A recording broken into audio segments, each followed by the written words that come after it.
In this video, I will show you how to convert inch in centimeter in Microsoft Word. And also you can apply the setting vice versa. So File, Options, Advanced,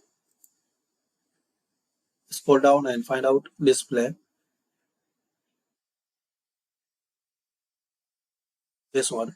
So in the fourth option, carry the setting show measurement in unit of. So inch is selected.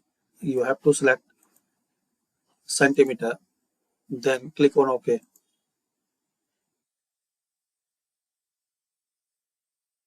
And similar way, you want to set inch and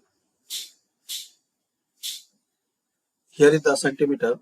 So same setting, option, advanced, and underneath display setting,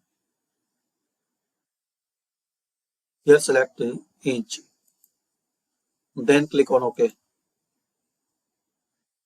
So thanks for watching.